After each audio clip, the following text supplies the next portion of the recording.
This is Nightline.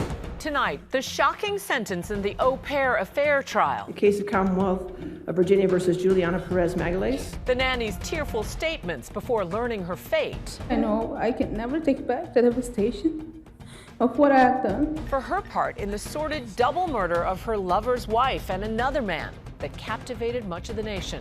What the judge did that few people saw coming. Plus, happy Galentine's Day. Move over, romance. I need a girly swirly night with my girls. This is how I turned my San Jose apartment into a very cute Galentine's Day party. It's Galentine's Day, where friends get together and celebrate the friend love of it all. From Kylie Jenner to Jennifer Aniston and Selena Gomez. This Valentine's Eve, see how some women are pulling out all the stops for their besties. And love, Olympic style. We're on the ground in Milan, where amore is in the air. From ABC News headquarters in New York, this is Nightline. Thanks for joining us. Tonight, emotions running high in a Virginia courtroom in the so-called au pair affair case, as the nanny learns her surprising fate for her part in the scandalous double murder that captivated millions. The case of Commonwealth of Virginia versus Juliana Perez Magalhaes. The au pair at the center of a grisly double murder facing a judge today to learn her fate. I understand that I am to blame, and I'm truly sorry for the pain it caused. I hope someday I can be forgiven, as I hope to be able to forgive myself. Juliana Perez Magalhaes convicted of manslaughter for her role in her then-lover Brandon Banfield's scheme to kill his wife and another man lured to his home, Joseph Ryan. Thank you, Honorable Judge Penny S. Escarretti, for giving me the opportunity to talk about the impact of the murder of my son, Joseph Nathan Ryan. Magalhaes sitting through emotional victims' impact statements from the family of Joseph Ryan, whom she helped kill in 2023. Joe was taken from me cruelly and callously, murdered by Juliana and Brendan on February 24th, 2023. I lost so very much, more than I can possibly name. Ryan's mother recalling her son's painful last moments. I can never unhear Joe's moans and cries after he was shot, the cries of a dying man. I can never unsee the image of his lifeless, bloody hand from the trial images. At times, Magalhaes visibly distraught, her hands shaking. Joe meant more than nothing. That he was someone worthy of dignity and life. Joe is an elder brother, a brand new uncle, the eldest cousin and confidant to 4. He is my beloved nephew and a son and grandson to his loving family. Pardon me 1 second. Magalhaes appearing remorseful, apologizing to Joseph Ryan's family, breaking down in tears. I know I can never take back the devastation of what I have done. I know that my remorse cannot bring you peace. I look back at my younger self at 22 years old, falling head over heels for someone 15 years older. They only seeing his good side and clinging to someone that showed me love. I lost myself in a relationship, leaving my morals and values behind. I know I will live with this for the rest of my life. God and I only know the shame and guilt and sorrow I carry for all I have caused. The judge not buying it. Your actions were deliberate, self-serving, and demonstrated a profound disregard for human life. Issuing Magalhaes the maximum sentence for manslaughter, 10 years in prison. So let's get it straight. You do not deserve anything other than incarceration and a life of reflection on what you have done to the victim and this family. May it weigh heavily on your soul. Oftentimes I say very little, but it was very scathing rebuke by the judge in terms of her sentencing. The prosecution was asking for time served, and the judge said, no, I'm giving her the maximum. She participated heavily in this, but Banfield is the mastermind behind it all. The sentencing coming nearly 2 weeks after a jury found her former employer, Brendan Banfield, guilty on 2 counts of murder of his wife, Christine Banfield, and Joseph Ryan, inside the couple's home. He also was convicted of child endangerment and a firearm felony. We, the jury on the issue, join in the case of the Commonwealth of Virginia versus Brendan Robert Banfield, defendant, find the defendant guilty of aggravated murder, find the defendant guilty of child endangerment. It was a twisted double murder case that shocked the nation. A husband saying he walked in on his wife naked, being stabbed by a strange man, shooting him dead in order to save her. The gruesome scene unfolding at the Banfields' Herndon, Virginia home nearly 3 years ago. Can you come down with me? A seemingly stunned au pair walking out of the crime scene. We're getting the ambulance here now. Okay. Telling police an intruder had come in with a knife and stabbed Banfield's wife as her husband tried to save her. He started stabbing her. I think Brendan shot him, and he asked me help to shot him too because... It's okay. You don't have to get it all out right now. I never saw that before. It's a lot of blood. Okay. Body camera footage showing Banfield at the hospital shortly after the killings. This is the moment he learned his wife did not survive. Hi, sir. My name is Gina. I'm one of the doctors here. Your wife has died. So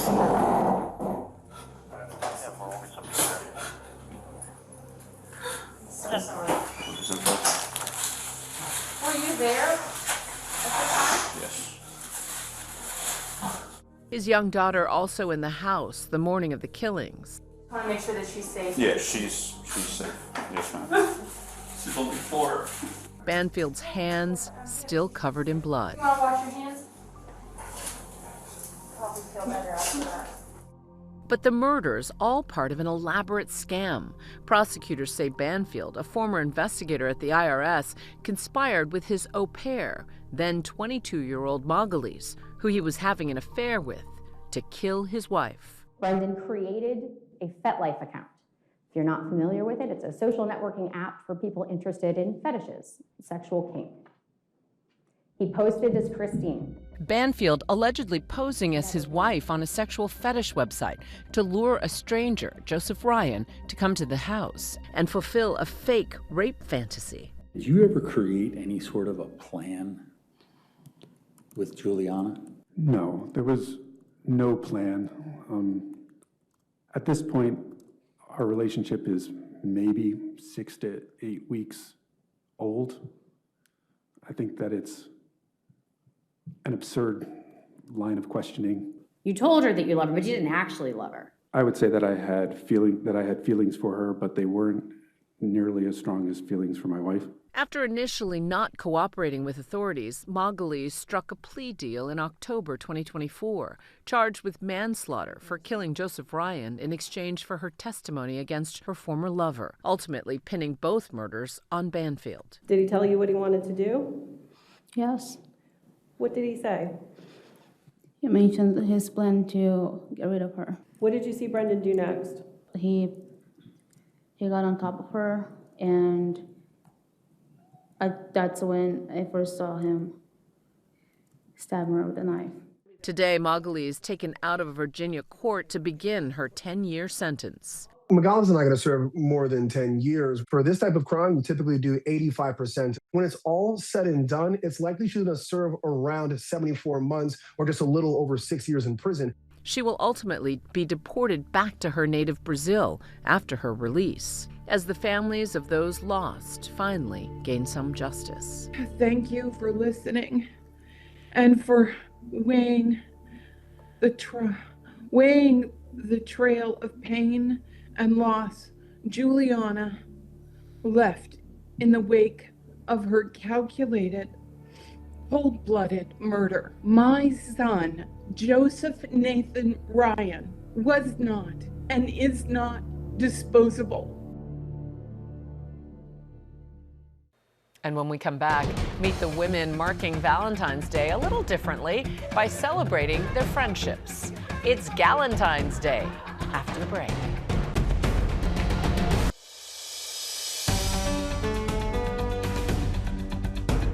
Welcome back. Happy Galentine's Day. You know, from fancy dinners to piercing events and Botox parties, women are going the distance to celebrate their pals who've got their backs through the best and perhaps the worst of times.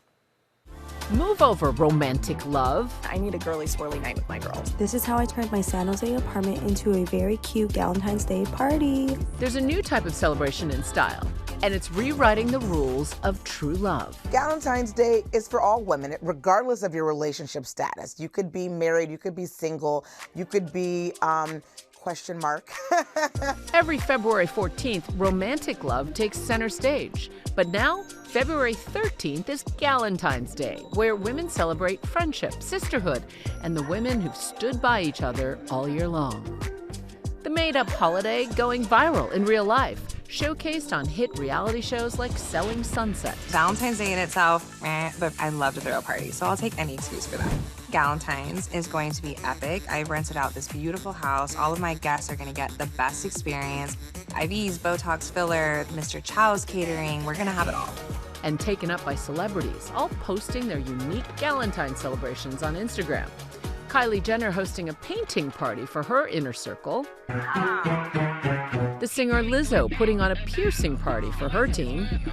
And megastars Jennifer Aniston and Selena Gomez combining Galentine's Day with a product launch for Selena's rare beauty brand. So what's happening is that friends are getting together and having these Galentine's Day parties, these intimate celebrations. Sometimes they involve going out to dinner and having out loud celebration. Other times people are renting hotel suites and bringing in massage therapists and having, like a spa weekend or a fun party like that at home with food and snacks, or maybe a chef coming in to celebrate good girlfriends. Samantha Bachman is setting up for the perfect Galentine's Day celebration. Roses, a red velvet cake, and heart-themed decor everywhere. The mom of 4 boys posting a TikTok about needing a holiday just for the girls. Her celebration going viral. One thing about my hubby and I is that we just don't really celebrate Valentine's Day. Since Mama is surrounded by testosterone 24/7, I need a girly swirly night with my girls. And if we're gonna do it, we're gonna go all out, so let's go. I think that this Galentine's video really picked up traction on social media because people can see different little pieces and say, oh, I want to recreate that. Samantha's Galentine's Day is not just a party, it's a full-on production. There are so many special touches that I'm putting into this party. The menu is girl dinner. We have Caesar salad with heart-shaped croutons that I made from scratch. We have heart-shaped pepperoni pizzas, and we have French fries. We have a charm bar for lip glosses or keychains that you can make. But where did Galentine's begin? The Girls Only Day, popularized by Amy Poehler on Parks and Rec back in 2011. What's Galentine's Day? Oh, it's only the best day of the year. Every February 13th, my lady friends and I leave our husbands and our boyfriends at home, and we just come and kick it breakfast style. Ladies celebrating ladies. The 2 female characters that are played by Amy Poehler and Rashida Jones really kind of represent, what that sisterly friend love looks like, your BFF. Poehler referencing the newly in-demand holiday in a 2024 TikTok. Female friendships are the most important thing in your life. The best thing about your friends is they know you better than anyone, and they still want to hang out with you. Happy Galentine's Day. For Samantha, all of the laying of petals and twisting of napkins really means showing her friends how much they mean to her. Galentine's, oh God, I am gonna cry. Galentine's means to me a group of friends that has really been there for me through a lot of the hardest moments in my life, and celebrating them and getting to tell them how much I love and adore them and appreciate them in my life. With the setup finally complete, Samantha's gals taking a group shot, celebrating a day that's just about them. For me, to create something like this, it may seem really elaborate and over the top, but my favorite thing in the whole world is when my friends come in and the look on their faces and the gasp that they have, the vibe that it sets, how much fun that we have.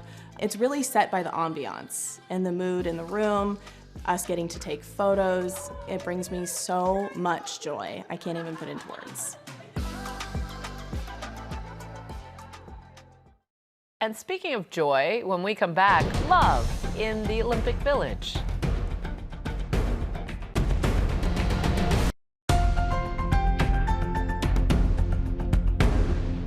And finally, love, Olympic style. ABC's Maggie Rulli is in Milan.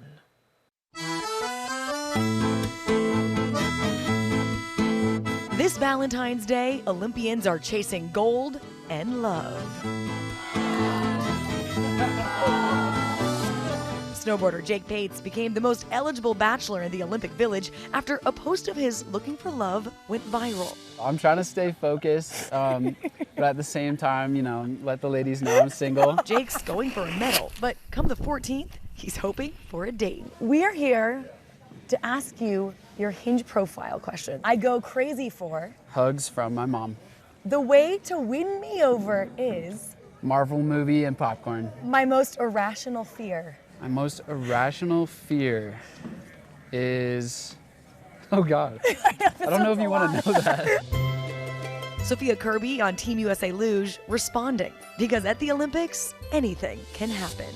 Women's hockey captain Hillary Knight and speed skater Brittany Bowe met at the Beijing Games and have been dating ever since. What's it like being part of an Olympic power couple? I think we understand, and we have a healthy understanding of kind of what one another does, and it's just this like incredible additional like support system. Yeah, we're also really competitive ourselves, so we get some spicy pickleball games going in the summer. I feel like playing you two in pickleball would be so much fun and also the most intimidating thing that I could ever possibly think of. It's wild. And of course, the champions. And for some Olympic power couples, it means chasing gold together. Madison Chalk and Evan Bates have been skating as an ice dancing pair for 14 years and have 2 gold medals. They got married in 2024. When did you guys first meet? We actually competed against each other. Yeah, we competed against each other. With different partners. And became friends first. And then I moved to her rink. Maddie was trying out with a couple of different guys. I threw my hat into the ring. I just remember so vividly. She came up to me and she was like, I want to skate with you. And it was the best moment of my life. It was July 1st, 2011. Oh my goodness. And it's just been the best journey. Was it slightly nerve-wracking to take that leap from friendship to romance when Yes. we're so intertwined? We obviously fell in love with each other, but through that, we also fell in love with skating even more. Best of luck to the happy couple. That's Nightline. See you right back here Monday, same time. Thanks for staying up with us. Good night, America. Happy Valentine's Day.